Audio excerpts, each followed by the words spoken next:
It snapped everything. Yeah, we start today's news at noon with this video that shows the damage left behind by a possible tornado in Rockaway Beach. Viewers Deb and Michael Weisenfluh sent us this. Deb told us that she looked out her window last night and saw that fence get lifted up and then knocked down. Reports of that possible tornado reached the National Weather Service just before 9:30 last night. Thanks for joining us this afternoon. I'm Drew Carney. Right now, we do want to shift our focus to today's weather. Meteorologist Joe Ranieri joins us from the Weather Center. So, Joe, let's talk about the KGW weather impact alert that you're starting tonight because of high winds. It's high wind and rain. I did speak to Deb earlier this morning, who told me that storm was basically up and out of there very quickly. A lot of damage in that neighborhood of Rockaway. We'll talk about that a little bit later on. But getting to the forecast for later on tonight, you're probably walking out there right now, looking out your window thinking, hey, all is pretty calm. It is for the time being, but just give it a couple hours. By 3:30, 4 o'clock this afternoon, we are going to be seeing some windy conditions and some steady streams of rain tonight and into a good portion of tomorrow. From our Wells Fargo Tower camera, a temperature of 56 degrees at this hour, and the winds are pretty light, but the winds are going to be picking up anywhere from 30 to 40 miles an hour. Here locally in the metro area, a wind advisory will be in place tonight and into tomorrow. But as we take a look at the radar, we're starting to see some drier weather, but again, starting to pick up a little bit of some scattered showers along the Oregon coast. We'll zoom out a little bit. All that white is on our way, and it is going to be a very wet night and a wet start to your commute tomorrow, plus looking at some thunderstorms as well. Break it all down for you coming up in just a few minutes. Thank you, Joe. This has been a long time coming. Our top local news story this afternoon comes from Albany because teachers in the Greater Albany School District went on strike this morning. That meant no school for kids in the district today, while hundreds of teachers were picketing outside their schools. KGW's Thomas Schultz has been covering this story for us in Albany since 5 o'clock this morning. He's live right now outside South Albany High School. So, Thomas, let's talk about what teachers are saying this afternoon. Yeah, well, Drew, they say that for years, class sizes have gotten larger, but resources and support has dropped. Now, they say it's time for a change. Who are we? GAEA! For the first time in 37 years, Albany teachers walked out of class and onto sidewalks lining schools, striking for better working conditions. We just don't feel like they hear us. Ken Beiser is an Albany teacher and on the union bargaining team. He says the union and district bargained until 2 a.m. Tuesday morning. After little progress, the strike was announced. There just wasn't sufficient movement. The sides have bargained for 9 months. Progress has been slow. Beiser says 20 articles are still not settled. In October, teachers voted overwhelmingly to authorize a strike. I think it's time. They're asking for increased safety measures, better pay, and smaller class sizes. I once had a class size of 42. Eric Ide is a history teacher at West Albany High School. He's kept a keen eye on the past as changes have happened. Over the last 28 years, we've never pushed back like this, and I have watched my class sizes steadily increase, done healthy numbers. Students have too. Some band members came to school Tuesday despite the closure to rally around teachers. The general sentiment among the student body is that the district has been kind of failing us. The district wasn't available for an interview. Still, to many students and teachers, it's time for change. I believe we're going in a new direction. It's a historic day in Albany. It's a historic day for education in Oregon. And speaking of historic days in Oregon in regards of education, teachers say that they hope that Salem takes notice and better funds schools. Now, once again, we reached out to the district for both an interview or a statement. We didn't get either from them, though they say they do plan to hold a press conference today at 2 p.m. Drew? All right, thank you, Thomas. Thomas Schultz, live for us today in Albany. Just south of Albany, in Corvallis, Oregon State graduate student workers also ready to go on strike if they can't reach a new deal with the university.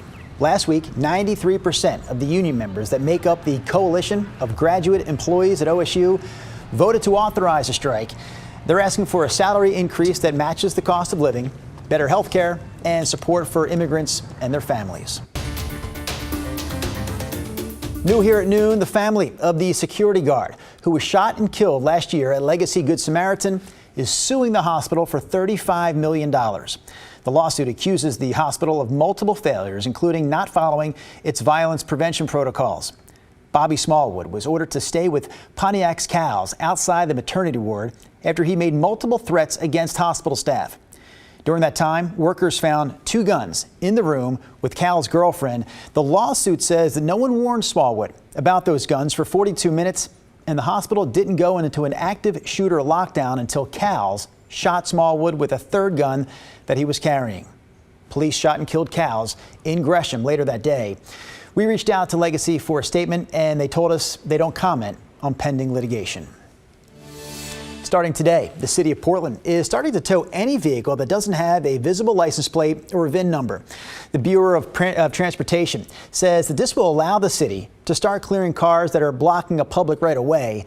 That could include this stretch of Northeast Sunderland, right by the city-run Safe Rest Park for vehicles. County numbers show roughly 20% of homeless people in Multnomah County live in a car. I don't have anywhere else to go. I don't have anything else but this. We work hard for what we do have out here, and to lose it is bull. And I feel like if they do that, there has to be immediate help.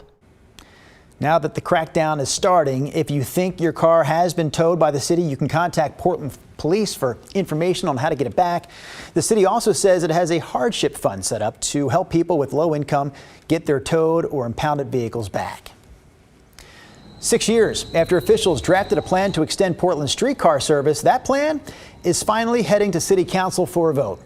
Council members will vote tomorrow on the streetcar's new path along with several other parts of the plan. The ultimate goal is to extend service about half a mile to reach the Montgomery Park building in northwest Portland. The project's price tag, though, is up.